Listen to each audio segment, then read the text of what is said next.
Hello, everyone, and welcome to this training for financial basics for starting and scaling your private practice. So we're excited to be with Therapy Reimagined once again. We came up with this topic because creating financial systems, either when you're starting your private practice or when you're scaling a practice, that can be really intimidating. And it's one of those things that can feel like it can break easily. So this workshop is really going to help you identify what are the key financial systems in your practice and how can you set them up in a way that is aligned with your future goals as well. So I am Julie Harris. I'm the owner of GreenOak Accounting. Again, we're one of the sponsors of Therapy Reimagined this year. And my accounting firm specializes in working with therapists in private practice. So we support over 200 practice owners. And because of that, we've got this unique perspective on what works and what doesn't in private practice. I also host the Therapy for Your Money podcast, where I talk about all things money and finance for private practice. So today we're talking about some entity basics, setting up financial systems to scale, and paying yourself in your business. All right. So when we think about you and your business, I really want there to be a wall between the two. And that's what this image illustrates. So you and your business are not one. You want to keep them completely separate. So I want you to have a separate legal entity, if possible, an EIN, and separate bank accounts, separate records. I want you to have no personal expenses in your business and the other way around as well. So no business expenses should be made with personal funds. It's really easy to get those lines crossed sometimes.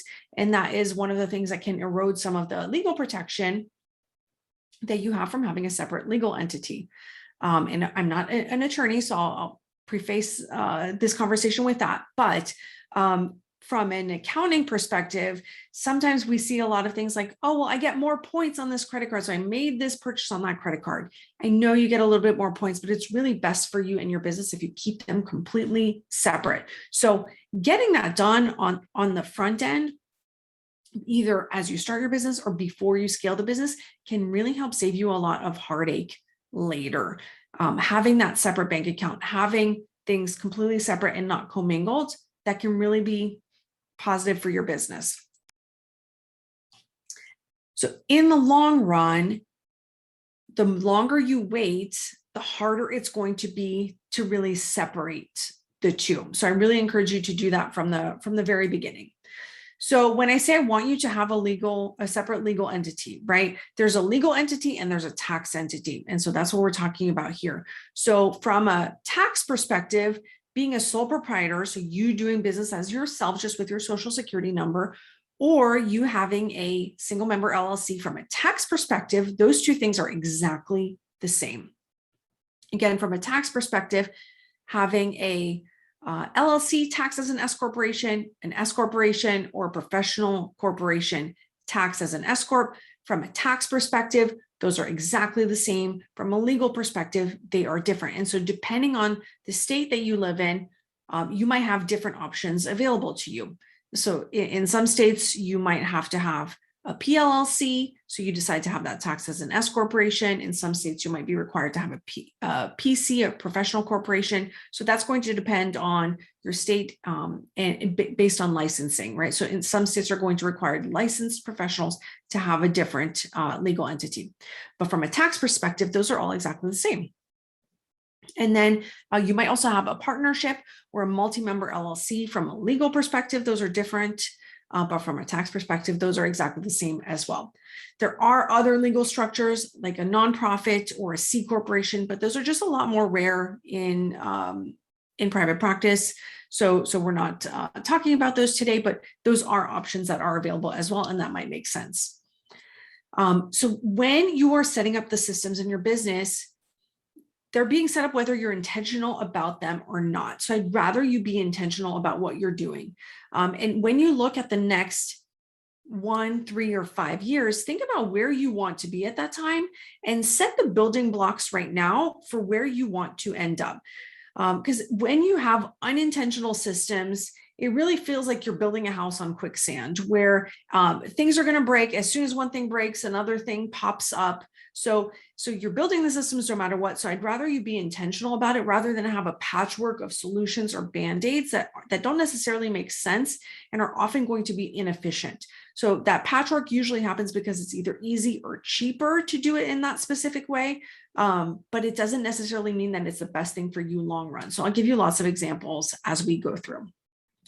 So there's 5 key systems in your private practice. There's billing, there's payroll, accounting and bookkeeping, tax, and then CFO or advisory. So we're going to talk about each and every one of those. All right, billing, in my opinion, this is the most important system in your practice. Even though as an accountant, we don't do any billing, I think it's one of the most important pieces. There has to be money coming into your business or there is no business.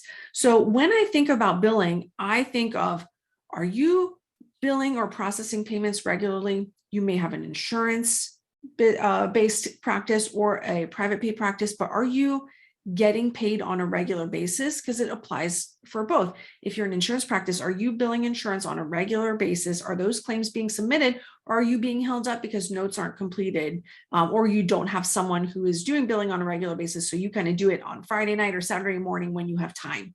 So what is that process and how is it set up in a way that it can bring cash into the practice very consistently and regularly? If you have a private pay business, you might be set up a little bit differently. Do you have a credit card on file for your clients? Do you make it easy for clients to pay you? Are you keeping track of who still owes you money? So there's a lot of different little pieces here that are going to make a really big difference. So we had a new client come in a couple of weeks ago who was taking Venmo, which Venmo is not approved for businesses. Venmo is supposed to be for personal transactions, but that doesn't mean that no one ever uses it for business. Sometimes a client will say, oh, I'd rather pay you with Venmo. Can you do that? And so this clinician was, as a solo practice owner, getting paid through Venmo and then manually reconciling those payments in Simple Practice. So while you may be saving a little bit on fees, and that was initially the reason for taking Venmo, is that there's no fees, the fee saving was completely being eaten up and then some by the time spent reconciling that payment. But then he had another clinician, and that clinician was also processing payments through Venmo or getting paid through Venmo. And that complication was just completely overwhelming to the point where they had no idea what is actually receivable, right? So when you look in the system, you don't really know, is this receivable or is it not? So it made a complicated system even more complicated, because you're not able to follow up on missed payments because you don't actually know if they truly are missed or not. So if a system is working for one clinician, I really want you to think about, does this work if we had 30 clinicians? Like, is the system going to sustain that, or is it just going to become a jumbled mess? Because setting things up in a really easy way right now is going to serve you long-term. So when you know exactly what's going on the billing side, you're able to follow up on denials or missed payments. You're able to intervene before a patient has a really high balance that they're not able to pay off, right? You're able to have that conversation with them before you have to decide to end services or suspend services until they can catch up. So make it easy for people to pay you, but also for you to process payments. Simple Practice has auto payment, where if you have a credit card on file and it's in the system, if you've got the client set up correctly, those payments can run automatically each night. So take advantage of those tools at your disposal. And that credit card fee, to me, that's always a cost of doing business, right? So if you are a private pay practice and you're really worried about the credit card fee, just increase your rate slightly to offset that. But the simplicity of having that cash coming in on a regular basis and that process happening without you having to intervene, that is really worth every penny that you spend on a credit card processing fee. All right, so next up we have payroll. This might look different for each business depending on your specific situation. If you have contractors, you have to pay them. If you have employees, you have to pay them. Even if you don't have contractors or employees, you still want to be paying yourself, right? So I talk about payroll in a general sense.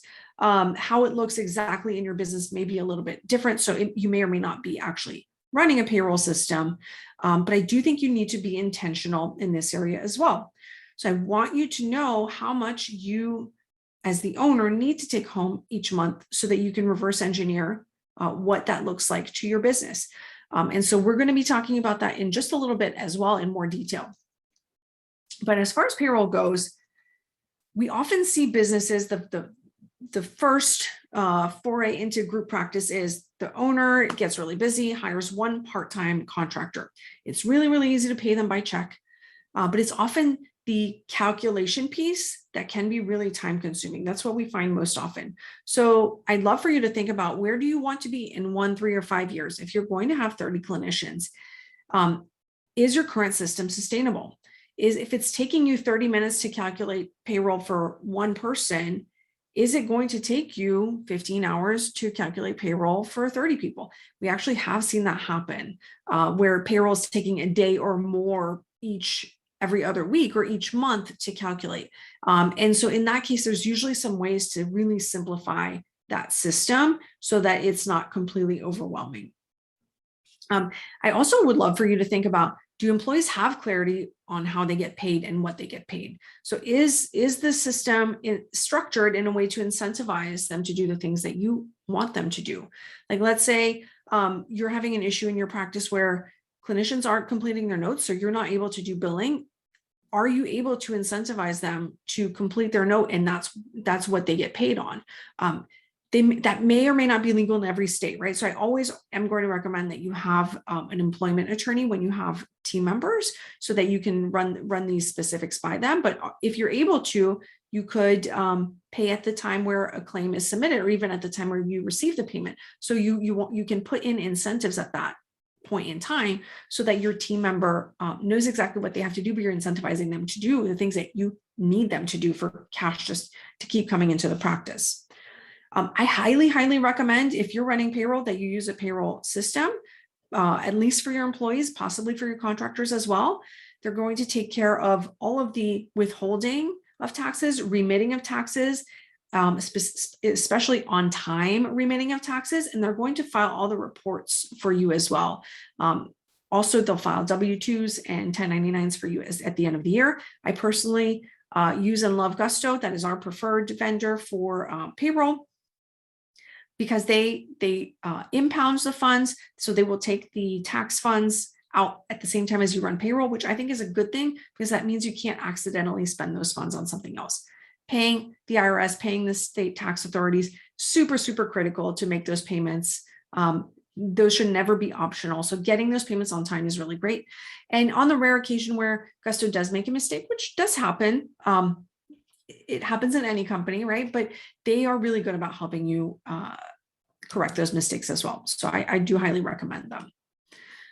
All right, accounting and bookkeeping. This is where my firm, we spend most of our time, right? The records of the business.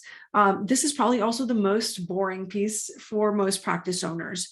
So accounting and bookkeeping, when you're looking at the numbers on a regular basis, you're going to get a tremendous amount of information from your business. Essentially, the numbers are trying to tell you something. It's just a question of, are you looking or not? And are you seeing what the business is telling you? So by looking at those numbers, that's how you're going to be able to tell, how much can I pay for fill in the blank? How can I afford to do this? Can I afford to hire that? Can I add software? Can I afford to expand? All of those questions can be answered usually by the numbers in your financials. So if you don't know how much your overhead is, it's really hard for you to determine how much you're going to pay someone. If you don't know how much cash is coming into the business, it's hard to know if you can afford to hire an admin or a virtual assistant, or how much you can afford to pay someone. So if you're at the very beginning stage of your practice, and you have just a handful of transactions each month, you might be able to get away with a spreadsheet. But again, this is another time where I want you to think about, where do you want to be in 1, 3, 5, 10 years?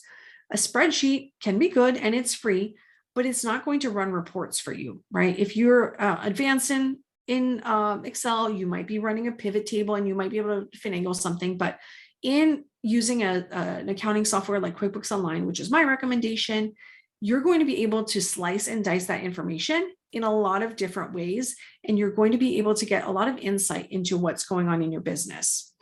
The other thing with a spreadsheet versus accounting software is that it's really difficult to catch a mistake in a spreadsheet. If you transpose two numbers, it's almost impossible to find it, right? Whereas in your accounting software, if you're reconciling your accounts at the end of the month, you're going to catch a deposit that was missed or an expense that was missed. And you're going to catch that and be able to add it in. So both on the income and the expense side. On the income side, catching something is really important because you do want to make sure that you're reporting all of the income that's coming into your practice. In most cases, those numbers are being reported to the IRS. And so you want your tax return to be matching that. As far as the expenses go, if you're missing expenses, that just means that your taxable income is unnecessarily higher than it needs to be. If you're missing deductions, that means you're paying more tax than you actually need to use. So I personally do recommend using an accounting software from the very, very beginning so that you're able to see your profitability from the get-go. You're able to track your expenses if they're going up or down in a specific category. You're just going to have a lot of transparency as far as what is going on in your business. All right, tax. This is a good one for me, right? Accountants love looking at the tax side of things. That's not particularly exciting. You may ignore this for a little bit, but you won't be able to ignore it forever. Uncle Sam will eventually catch up with you. So as far as tax, I do always recommend that you work with a professional when you have a business. If you are an employee somewhere else, knock yourself out with TurboTax. Have fun. It's no problem if you're just getting a W-2. But once you are a business owner, there's a lot more complexity and there's a lot more room for error. You might be missing deductions that you're entitled to. But also when you have a business, it can be really, really expensive to fix mistakes. It can often be more expensive than doing it correctly in the first time. For example, you need to be aware of what the IRS and the state expects from you. We have a client who accidentally, with good intention, filed the wrong tax form for her business for the first 2 years of the business.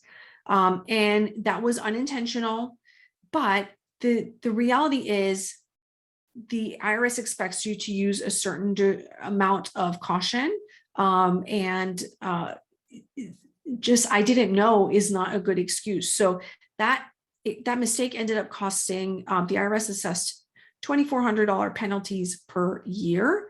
And so that's almost a $5,000 mistake. So it would have been cheaper to do it correctly the first time with a professional, right? So we are helping that client get one of those penalties abated.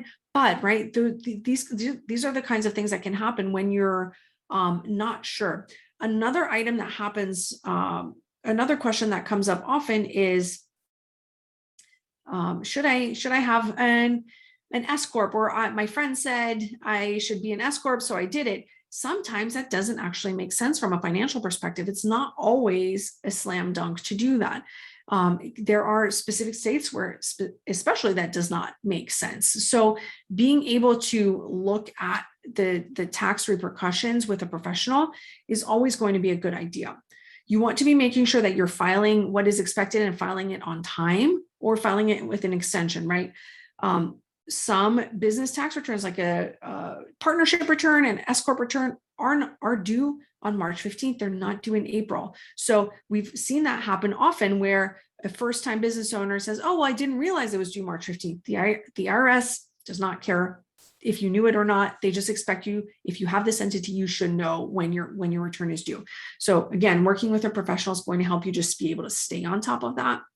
And it's easier to get things correct the first time than to go back and have to fix it. Most things are fixable, but it does take time. Right now, the IRS is under a backlog of millions of pieces of mail. It's taking about 6 to 8 months to get a response. And this is in 2021, right? So it's weighing on your conscience it can weigh on your conscience for quite a long time. All right, I want to take just a little detour and talk about kind of CFO and advisory services, because a lot of times you're getting advice from someone, right? It might be a coach, it might be an accountant, it might be your attorney, it might be a Facebook group. And so that is a big piece of what working with professionals is going to help you with.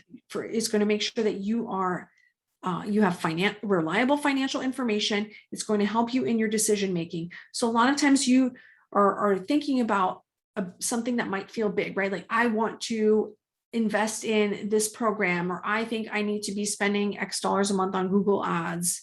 I need to make it a big investment with an SEO consultant, and you just need a gut check for those things. So having a trusted advisor that you work with can be really, really, really helpful. For a lot of small businesses, it's not going to make sense to have a full-time CFO on your team. So that's where having that resource can be really helpful: an accountant, an attorney, a coach. They are going to help you see the forest through the trees, right? So they've seen a lot of businesses just like yours and have a perspective that you may or may not have. So it can sometimes really be hard to make those financial decisions without input. And there's a lot of places to get advice. But getting accounting advice from a Facebook group or a peer, while that advice is always very well intentioned, there's a lot of information that you don't have about the peer giving you advice, and that they do not have about your business, right? So as I mentioned just a minute ago, as far as the S Corp, there are states where that doesn't make sense. So if you're taking advice from someone in a different state, they might not know how this applies to you in your state. But people are quick to jump in with advice. And again, so well-intentioned, but you don't actually know, is this working in their business? Are they profitable? Do they have the kind of profit margin that you are trying to achieve? Because sometimes the advice is not really aligned with your financial goals. An example is, we had a new client come in a couple of years ago with a split. She was paying her clinicians 85% of the revenue that they were bringing in. And that is actually the highest number that I had ever seen at that point. And so we had the conversation of, hey, how did you come up with this number? Tell us about the story here, or the math behind this, because it looks to us like you're losing money on each session. And she had said, well, I asked my friend what she was paying her team members, and this friend was local and had a practice that was similar to mine. And so that's what I decided. And we asked, did you ever ask that friend if they were making any money in their business? Because we don't see how this is sustainable long term. Like this is not you're not in a good situation. She said, oh, well, actually, the friend had to close the business. It just wasn't working out. And so the business had closed. So that was kind of the light bulb moment for us, of like, that advice was not good advice. It was well-intentioned in the sense that was true. It was what the friend was paying her clinicians, but the friend wasn't making any money. And that was the issue there. All right. So I want to talk about like taxes and what exactly is taxable. This comes up often when you are just an individual working for someone else. Everything that you make from your job is taxable, right? When you own a business, you are able to deduct most business expenses. There are a couple of exceptions. There are some things that are not 100% deductible. And there's items of depreciation and all of that. But like from a general sense, most things are going to be deductible. So if you're bringing in $20,000 a month in your business and your operating expenses are $10,000, that means that there's $10,000 in profit. And that is the part of your income that is taxable. The profit is taxable at the federal level, at the state level, if you have a state tax in your state, and then it's also subject to self-employment tax, or it can be subject to self-employment tax depending on your legal entity. So this is one of the pieces that gets a little bit complicated. What exactly is taxable? It is the profit in your business. And again, most of the legal entities that we talked about, with the exception of a C corporation, they are called pass-through entities. So that means that the profit of the business passes through to your personal tax return, either on a Schedule C or on a K-1. The business itself does not pay tax at the federal level. Sometimes it will pay tax at the state level, but the business itself does not pay tax. Rather, that profit flows through to your personal tax return, whether you take it out of the business or not, right? So that's another misconception. If you leave it in the business, the profit is still taxable. So self-employment tax can sometimes also be called FICA. That is 6.2% for Social Security, 1.45% for Medicare. And then you as an employee, if you are employed somewhere, you have both of those withheld out of your paycheck. And the other half is paid by your employer. So you pay half, your employer pays half. When you are self-employed, you have the privilege of paying both sides, both the employer and the employee portion. And so that's 15.3%. So again, just keep in mind, when you are looking at your business, most of the time, there has been no tax withheld from this. So if you are a sole proprietor or have an LLC, none of that money has been taxed yet. So you've got to set aside money for taxes. If you have an S Corp, you might have a portion of your wages paid through payroll, and then a portion that is profit. The profit has not been taxed yet. So you just want to be mindful and have that mindset shift of you've got to save some money for Uncle Sam. It's not all just yours. And so let's talk about how we do that. So let's talk about the math to paying yourself. So I think it's always a good idea to reverse engineer your life and think through how much you really need to bring home. Ideally, that is your nice to have amount, right? Like the amount where you're able to take some time off and go on vacation and have the nice things that you want. In some cases, for now, that's going to be the need to have. What do you need to take home to keep the lights on and get food on the table and keep gas in the car, right? So those items. So I'm going to give you a practical example. Let's say you want to take home $7,500 per month. So $7,500 per month, and you are in a 25% tax bracket. And you might say, Julie, I have no idea what tax bracket I am. In which case I want you to pull out your tax return for last year. I want you to look at the line item that says total tax. And I want you to divide that by your total income. Right. So that's not going to be a perfect calculation. It might not be correct if there's been a big change in your personal situation or in the income that comes into your household, but it's still going to be a great starting point. Ideally, you can go over the percentage that you should be saving for taxes with your accountant. But if you don't have that, look at your tax return, total tax divided by income. So let's say you're in a 25% tax bracket. That means that in order to take home $2,500, then you need to, or in order to take home $7,500, you need to be making $10,000 in profit. Because when you take that $10,000 out, you're going to slide $2,500 over for taxes and take $7,500 home. If your practice has a 50% profit margin, and for a solo practice, we're typically looking for either a 50% to an 80% profit margin, then that means at a 50% profit margin that you need to be making in the practice about $20,000 per month. And so depending on how much you're charging or what your reimbursement is, that at $150 per session, that might be 133 sessions per month. At $200 per session, that would be $100 sessions per month. So that is a big difference. But let's look at it with a different lens. What if your profit margin was 80%? And again, I'm giving you today the ratios that we look for solo practices. For group practices, that's going to be different, a much lower profit margin just because we're paying clinicians, right? So this is an example for solo practice. Let's say you want to be taking home that same $7,500 per month, and you're in the 25% bracket. So that still means that you need $10,000 per month in profit. But if your profit margin is 80%, that means you only need to be taking home $12,500 in your practice. You only need to be generating in the practice $12,500. Then $2,500 of that is going to be your operating expenses, and then you get to take the rest home, right? So that's a big difference here as well. At $150 per session, that's 83 sessions per month. At $200 per session, that's only 62.5 or 63 sessions per month. So that is a really, really big difference. All right, so it looks like we've already gone over our allotted time. I would love for you to come visit our booth. We are there and ready to interact with you both in person and virtually. You can also feel free to schedule a free consultation with our team at greenoakaccounting.com. We do offer a free consultation. It's no pressure. You can see if our services are of interest to you and just find out more about our services. You can also, I invite you to check out the podcast.